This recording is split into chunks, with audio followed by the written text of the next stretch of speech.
মুহাম্মদ সাল্লাল্লাহু আলাইহি ওয়াসাল্লাম দাঁড়িয়ে আছেন, আর এক বুড়িমা তার কিছু সামান পাতি নিয়ে যেন পালানোর চেষ্টা করছে।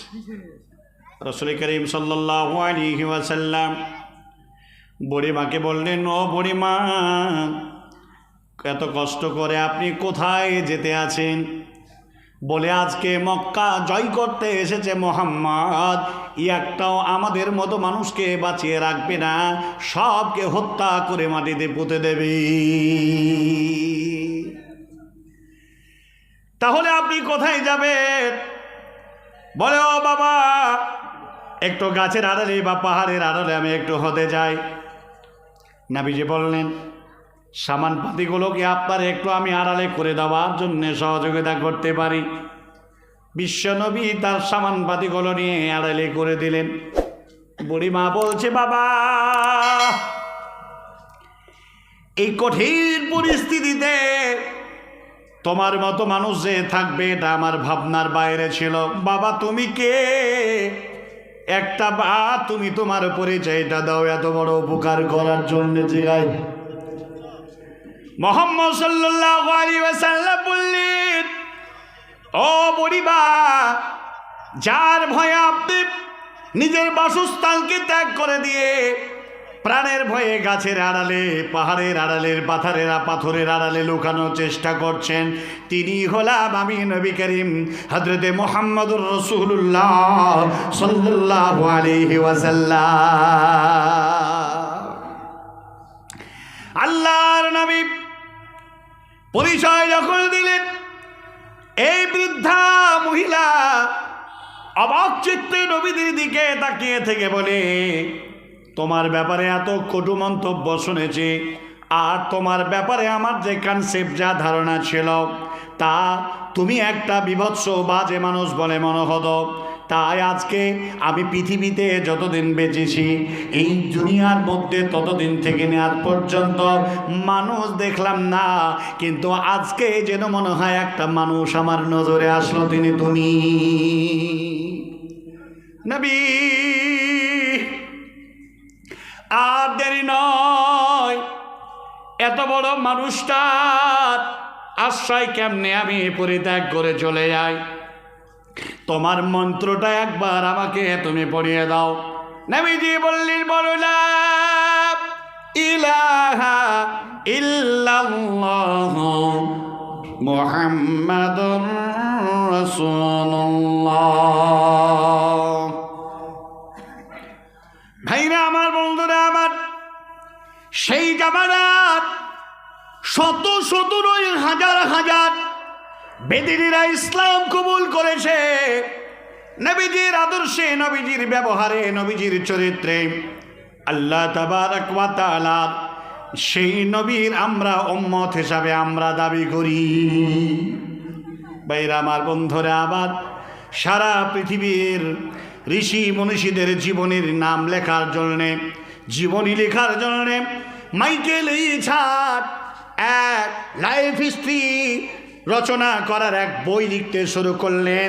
লেখা যেদিন কমপ্লিট হয়ে গেল, মাইকেল এইছাট তিনি বলছেন, আমি সমস্ত মনীষীদের জীবনী লেখা রচনা করা কমপ্লিট হলো, এখন আমি সিরিয়াল সূচি তৈরি করব। এই সিরিয়ালের প্রথম সূচিতে কার নামটা দেব আমি বুঝতে পারি নাই। হিন্দু ধর্মের বড় বড় ঋষি মনীষীদের রচনা পড়লেন, খ্রিস্টান ধর্মের বললেন, বৌদ্ধ ধর্মের পড়লেন, সব পড়া কমপ্লিট হলো। সমস্ত মানুষের, সমস্ত পাদ্রী ঋষি মনীষীদের চরিত্রটাকে নবীদের সঙ্গে কম্পেয়ার করতে গেল। বিশ্ব নবীর চরিত্রের সঙ্গে তাদের চরিত্রের তফাৎ হয়ে গেল আসমান এবং জমিন পর্যন্ত ব্যবধান।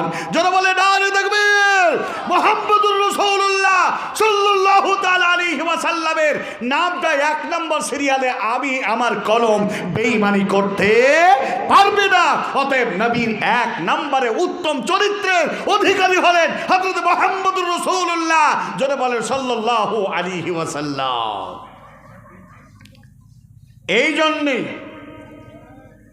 সারা দুনিয়াবাসী জানে ইসলাম ধর্মের প্রবক্তা, ইসলাম ধর্মের নেতা, ডাইরেক্টর,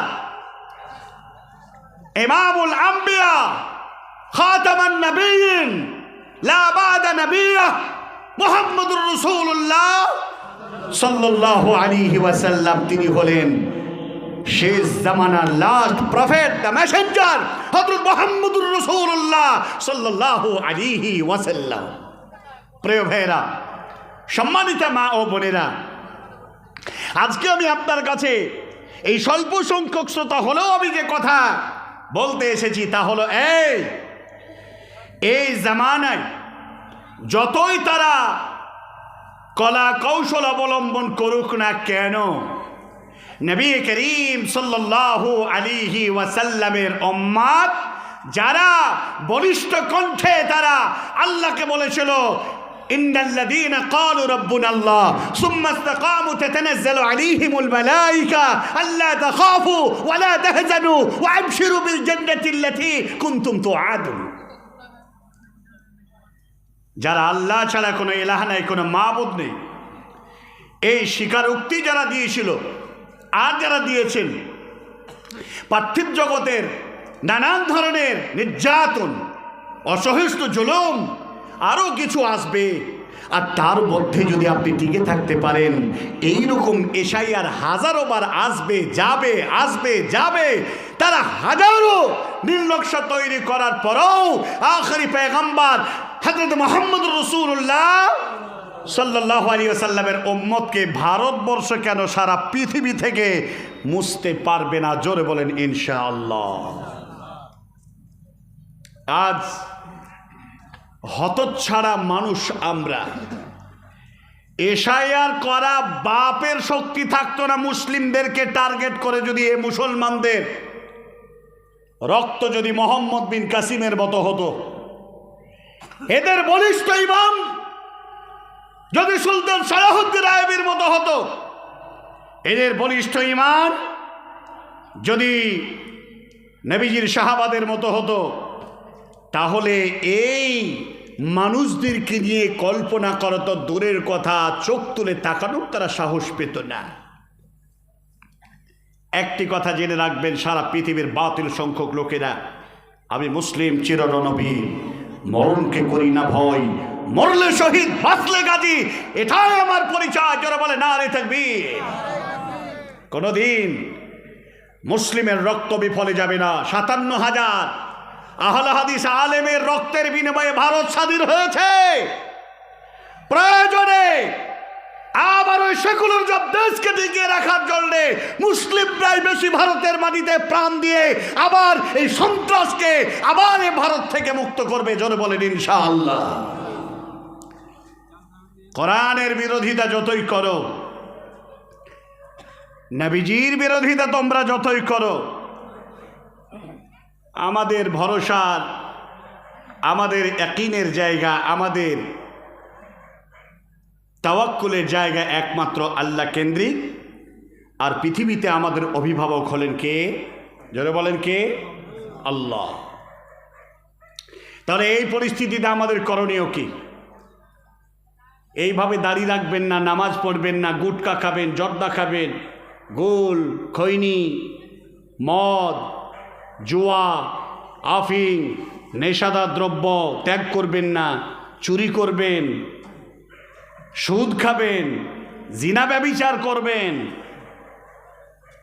অন্যায় অপকর্ম কাজের সঙ্গে লিপ্ত থাকার পরেও বলবে না না মুসলিম। তোমার মতো ওই ঝাঁটা খাওয়া মুসলমানের কোনো সাহায্য আল্লাহর পক্ষ থেকে আসবে না। আল্লাহ তাদের সাহায্য করবেন। তারা কারা?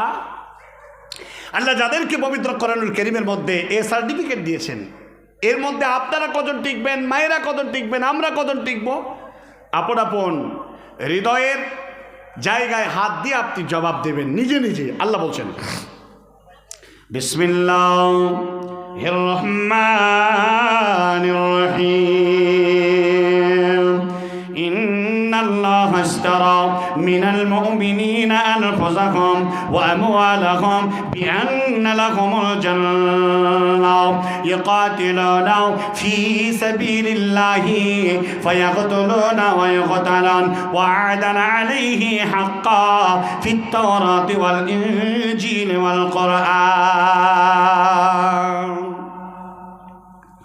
আল্লাহ তাবারক ওয়া তাআলা তিনি বলেছেন, মা, বেটি, বোন, ভাই, ব্রাদার, যুবক বন্ধু সবাই শুনে নাও কান খোলে। আজকে বাড়িতে যাবে, জালসা শেষ করে কোরআনটা খুলবে। মিনিক যদি কারো ঘরে থাকে মোবাইলটা খুলবে, অ্যান্ড্রয়েড সেটে কোরআন ডাউনলোড যাদের আছে, এই পবিত্র কোরআনের 9 নম্বর সূরা, সূরা তওবাটার 111 নম্বর আয়াত খুলবে। আল্লাহ তাবারক ওয়া তাআলা তিনি বলছেন, নিশ্চয়ই আল্লাহ তাবারক ওয়া তাআলা মুমিনদের জান এবং মালকে খরিদ করে নেবেন, বিনিময়ে দেবেন আল্লাহর জান্নাত।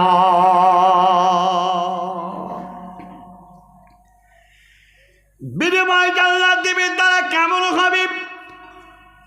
এই শেরশাহী মুজফ্ফর আর এই কালিয়াচক সারামন্ডের মুসলমানেরা যেমনে চলাচল করে তারা সবাই কি এই জান্নাত পাবে না? তা জানটা নিয়ে নেবেন।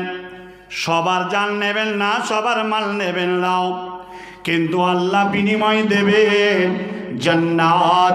যারা আল্লাহর দ্বীনকে আল্লাহর জমিনে টিকিয়ে রাখার জন্য সমস্ত মাল এবং জানকে আল্লাহর রাস্তায় বিলীন করে দেবেন।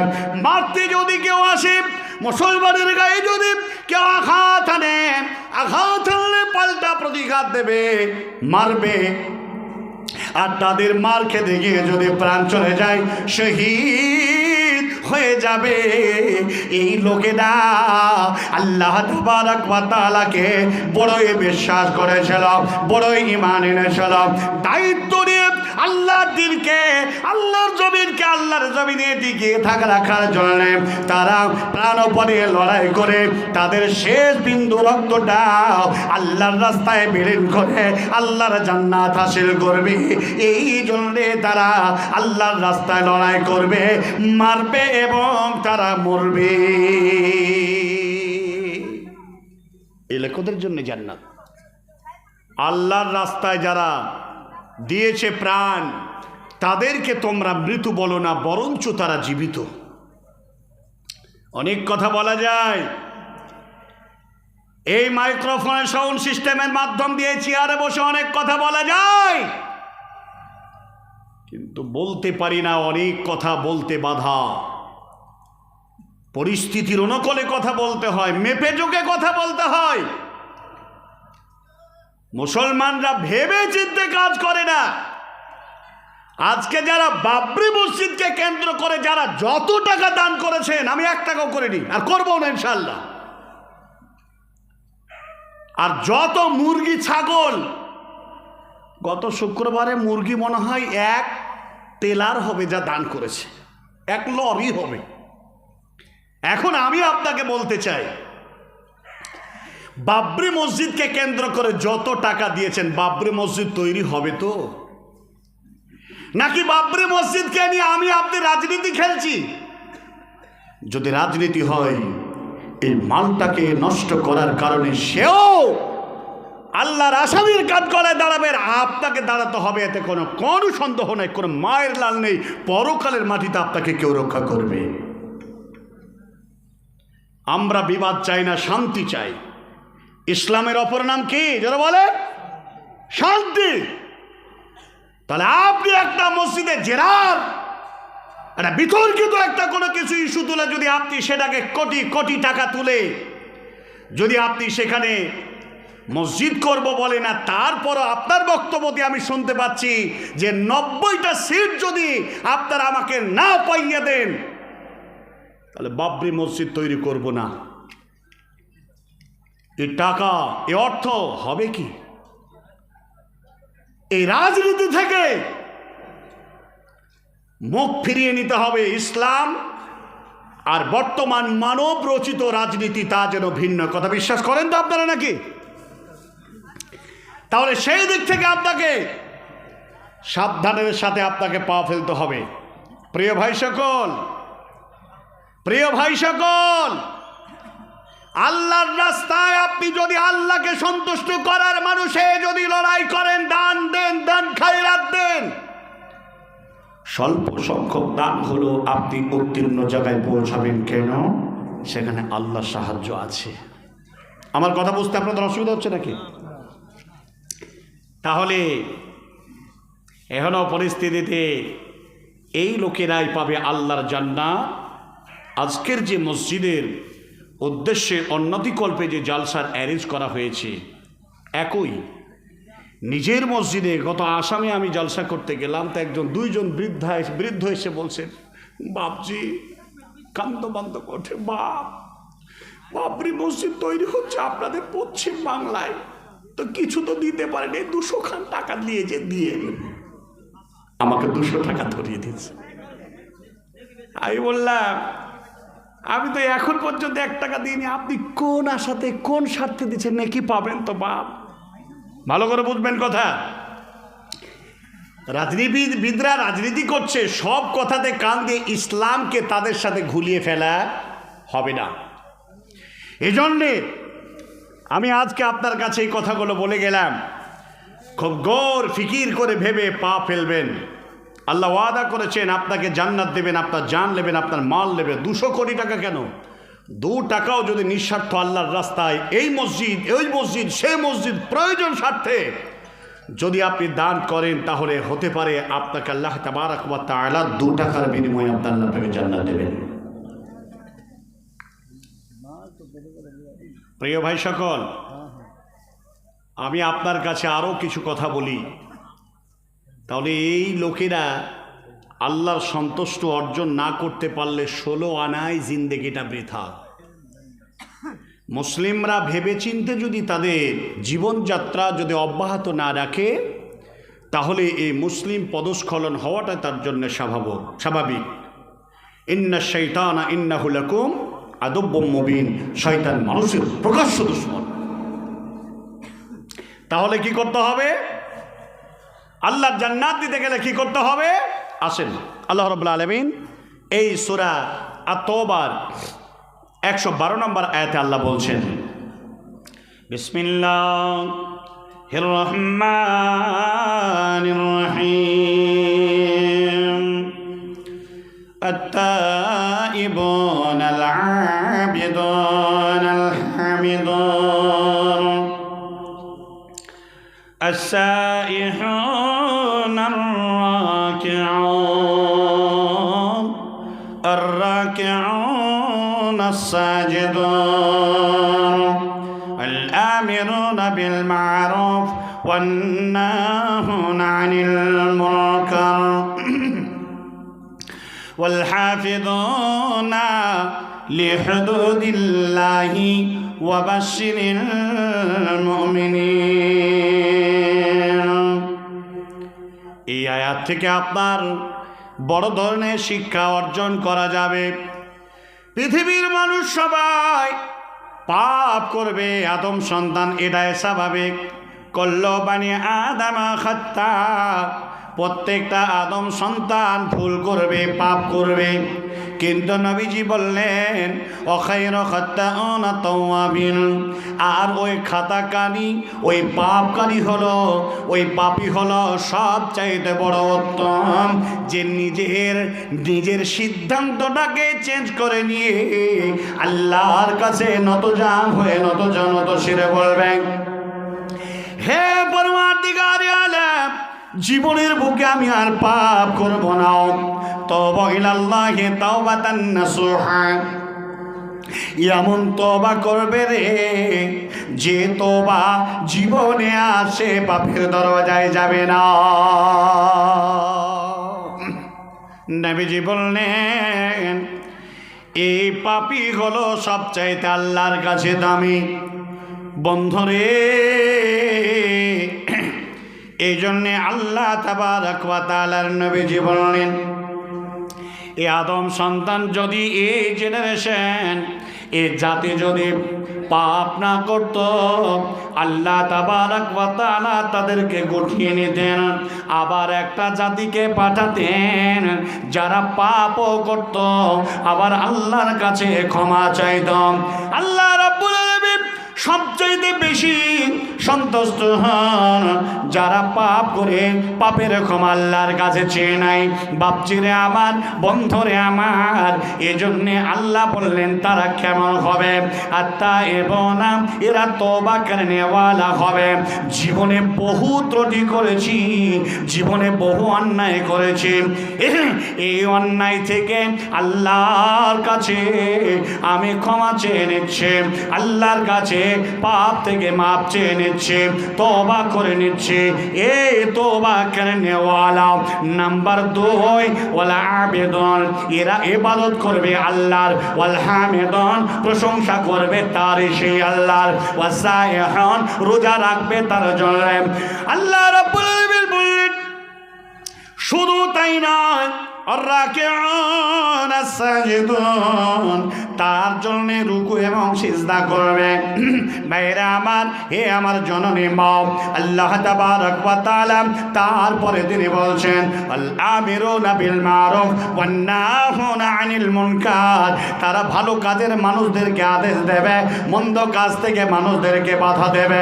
ওয়াল হাফিযুনা লিহুদুদিল্লাহ, এরা আল্লাহর সংবিধান, আল্লাহর হদদের উপরে সীমা লঙ্ঘন করবে না। মহান আল্লাহ বলছেন ওয়াবাশশিরিল মুমিনিন, এই মুমিনদেরকে এই সুসংবাদটা দিয়ে দাও।